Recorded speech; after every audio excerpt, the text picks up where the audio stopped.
It's Tuesday, September 23rd. Welcome to Scouting the League. Today, it is a bucket list day. No, not in the way that you would think about those final things you want to do while here on this earth, but instead a way to help you evaluate, define value, and really hone in on what players can do and perhaps where they should be ranked on your board. Something that is more and more common across NFL front offices, something that analytics do all the time.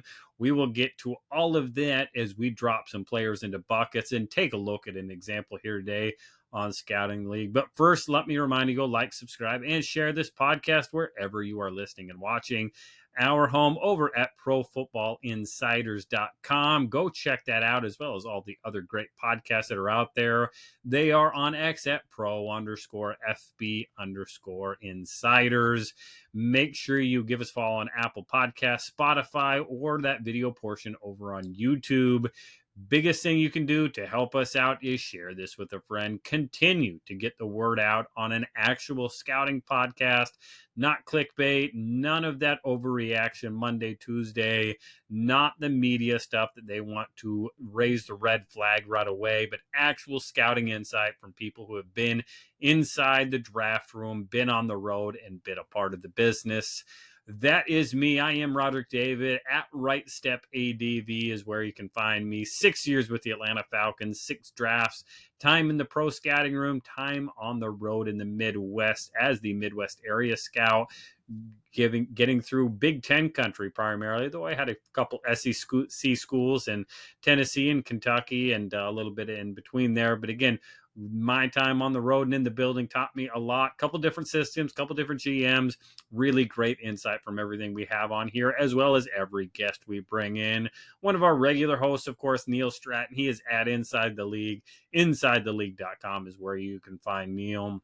Make sure you check out past episodes like our ones with Blue Maca's Chief Innovation Officer, Stuart Jenkins. Head over to BlueMaca.com to get those insoles that will improve performance just by slipping them into your shoes, whether it's those non-slip insoles that are what's really going to improve everything, improve efficiency, also stabilize you, give you some protection against turf toe with their turf toe focus, as well as their plantar fascia focus. Use code SCOUTING20 when you check out to get 20% off that order of those Blue Maca insoles. And then this last week, we had a couple ladies from the Inactive Company on to talk about improving your sleep. Whether it was Jill or Lori, great insight from improving sleep and how that's going to improve performance. InactiveCO.com is where you can check that stuff out. Again, I've been sleeping with my sleep mask. It is certainly improving my sleep, so make sure you go check it out as well today. And to scouts and aspiring scouts out there, make sure you head over, check out thescoutingcommunity.com.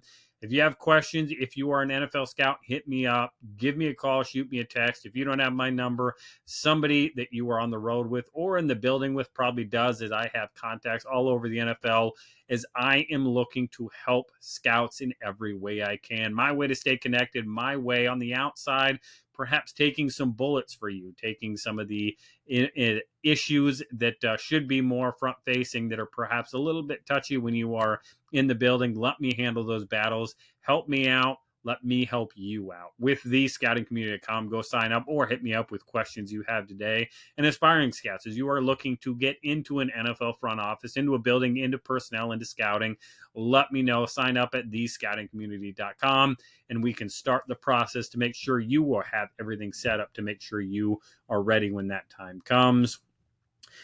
Well, as we get into our buckets, teams are more and more using this idea of buckets to help separate, identify, and focus in on players and where their value is, perhaps where they should ultimately fall on a draft board. Older scales, probably you could argue, were a little bit better at this, a little more natural in this. Again, the old New England model that I had under Thomas Dimitroff. Again, you talk about a lot of different numbers, and each number meant slightly different thing. It meant a lot of different grades go up there, maybe more board manipulation. It was built into that grade more. As we get more and more round-based systems across the NFL, though, again, you end up with a lot of players that perhaps have a 3-0, a third round grade, or a 4-0, fourth round grade, where, again, you need ways to start to identify, differentiate, and split those players out. And that's where buckets have more and more come into play. The idea of buckets really probably comes from the analytics world as a way to split out data, continue to dig in on the data, find out exactly what you have in that information, but it's going to work with your players as you start to think about how to differentiate them. Allow simpler divisions, see things clearly as you're thinking about your teams, your rosters, your draft board, everything out there. Perhaps the idea of buckets and starting to separate them will make some sense for you, whether it's wide receiver, defensive at line, really valuable there. Defensive backs, of course. Some things are a little bit more clear. Again, running backs, not as many buckets, perhaps. So there are a few. Offensive line, again, really 3 buckets and getting into some backups after that. But again, as we get into this idea of buckets, we're going to use wide receivers as an example today. So if you look at this awesome chart that we have up here, again, we're looking at our wide receivers. You can have as many buckets ultimately within your offense, within the way your offense operates. Again, this one is fairly simple. It's going to be unique year to year. It's going to be unique based on where your team's at, what your offensive coordinator wants. So again, as you start to think about those buckets, think about the players currently on the roster you're evaluating or how you're evaluating in general.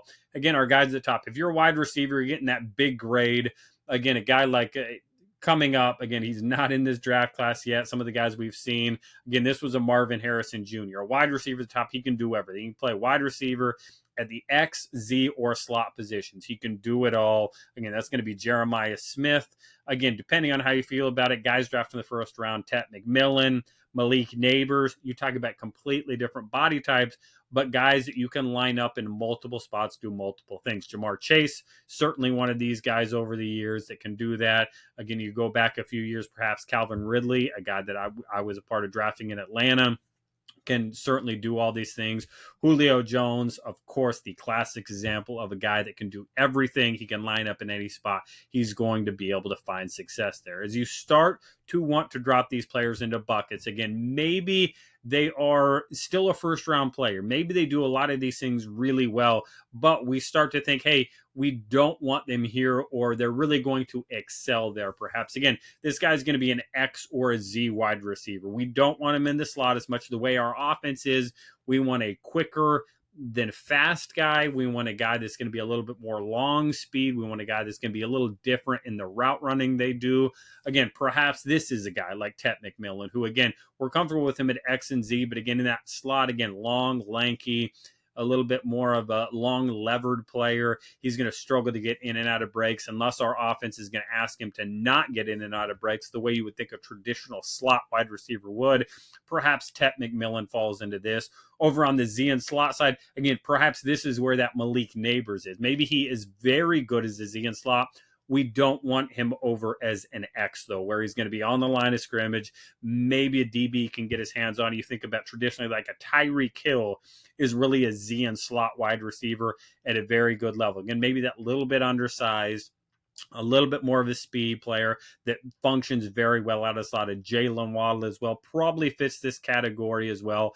So you start to really get still high-end players into those 2 buckets underneath your elite top guys that, hey, it doesn't matter where we put them. They're going to be successful. These are top 10 type draft picks if you're at that top bucket. Again, still first-round players at X and Z or Z and slot. As we get down, again, you can have players with very good X ability that are going to be first-round picks, but maybe that's where we want them. We want him at X.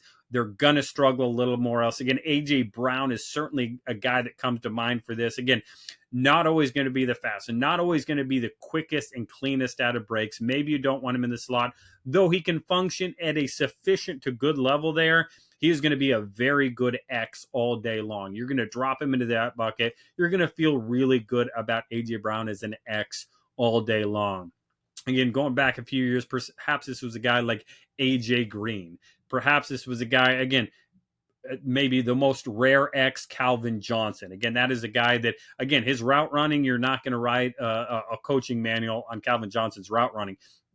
Jump ball skills, physicality, being able to win in those contested catches, that is Calvin Johnson all day. That is what your X is going to bring you. On the Z side, this is perhaps a guy like Devontae Smith out of Alabama. He was a very good to excellent Z because he had really good hands, quick in and out of breaks, his route running. But again, that size is going to get him beat up a little bit at X. Those are not matchups you want him consistently having to win into the boundary, on the line of scrimmage, in the short areas where, again, you're going to get beat up by big corners. You're going to be a focus point. So, again, let's stick him at Z. Let's move him around. Really nice, clean routes. Again, Brandon Cooks over the years been a really good Z wide receiver. A lot of good Zs in the NFL that are function only really out of that one role, and that's a good role. Be good in that role. Again, Tyreek Hill, also a Z. Again, you can line him up in the slot. He's a traditional Z, though. Again, Nico Collins over on the X side. Again, that's an X wide receiver. That's where you want him to live. Back at Z, a guy like Stephon Diggs who's come out of that offense. In the slot role, again, depending on the offense and where you value, you may just have a slot, a big slot, little slot, which we'll get to. But again, that slot wide receiver, you think your traditional Julian Edelman's, Danny Amendola's, obviously the Patriots model comes. But then again, there's been a lot of more. There's Jamison Crowder was always a good one in Washington, as well as some other spots. You think about a guy like Ladd McConkey. He is going to dominate in a lot of his slot matchups. That's a spot you want them. Out of that slot now, depending on the offense, this is where it starts to really get fun with some of these. Hey, this guy's been primarily a slot in college. We're evaluating him here. Maybe it's you're doing pro free agent work. This guy's primarily lining up in the slot. Is he a big slot or little slot? Work very, very differently. Again, a guy that just recently announced his retirement that really had been out of the NFL for a few years, that big slot, Mohamed Sanu. Again, not going to be breaking guys off consistently with quickness. Long levered guy, but a big physical slot that knew how to operate there really well. Good hands, good catch radius. Really like Mohamed Sanu as a big slot. Again, your little slot, your Jamison Crowders. Again, depending on where Ladd McConkey ends up, is he falling in this little slot or that slot category, depending on the offense? Again, hey, maybe in our offense, we only want little slots. If they drop into that big slot category, we're going to drop that category down a little bit in our draft value area.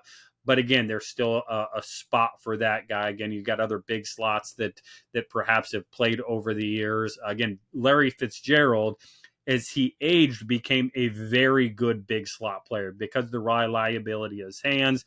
Again, not a vertical threat, not a route runner like he was early in his career, but a dominant big slot because of all the little things he did to help him win.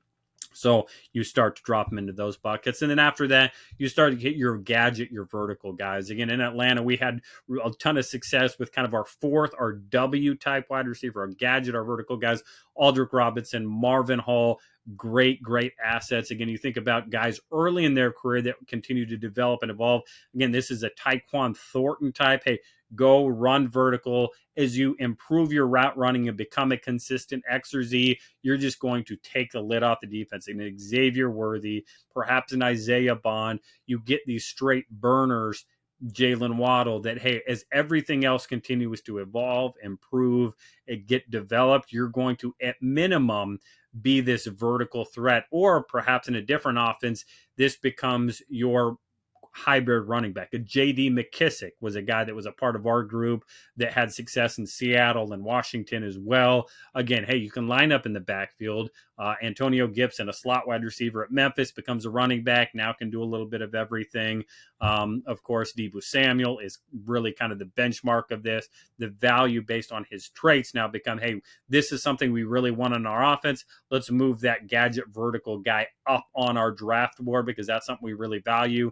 But again, there's not many guys that fall into that category. You more and more want to push guys into that category. Be careful. Working from the backfield is a hard thing to do, as we see with CeeDee Lamb. So again, you got to be careful, start sticking guys into that. And then that vertical threat, again, look at your 40 time, look at the way they went on the field, look at the way they eat up ground. Again, a Scotty Miller out of Bowling Green was a great guy who's had a career at Atlanta, Tampa Bay, takes the lid off the defense, finds a way to get it done. So quick preview there of those buckets, how you start to do it. Again, when you're evaluating these guys, it's like, man, this guy's a big physical, not a great route running, maybe just a sufficient route runner. Let's stick him in that X bucket. and find out, again, let's start to put those X's together, and then we'll evaluate those X's side by side. Now, this guy, he looks good in the slot and is a Z wide receiver, off the ball, moving around, route running.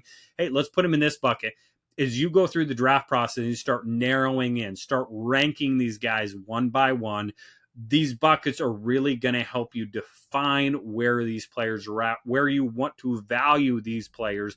Make sure it's not like I just love this player, I just love everything about him. Well, again, let's stick him in his bucket, compare him to the other players. As your draft from across the country comes into the room, as your free agency board from across all 32 teams comes together, dropping them into these buckets, having good defined buckets for your offense is going to help you evaluate better, be more specific, and narrow in to get the value of these players exactly where you want.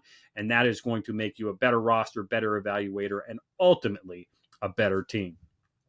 Questions on buckets. You want to hear something on a different position. Like I said, the defensive line is a great spot. Defensive backs as well, whether it's corners, safeties. If you're evaluating them all together, again, start making your buckets. Think about the way your offense, your defense is going to put these players in here. Ask me the questions. Again, at Right Step ADV is where you can find me with all of those questions. Hit more buckets, hit more players, talk specifics on any of them perhaps. We can do that. Let me know your thoughts, because again, at the end of the day, it's about getting reports right. I don't care. I'll be right, I'll be wrong. You'll be right, you'll be wrong. But getting a higher percentage of your players right is going to help you as an evaluator, and working players into buckets is going to be part of that process. So let me know. At Right Step ADV is where you can find me. Make sure you let me know what your thoughts are. Who are the players you want, and who are the players going forward that you want to hear about? We will be back with plenty more this week as we get through all things scouting, all things football, all things front office and personnel here on Scouting the League. But in the meantime, drop them into buckets and keep scouting.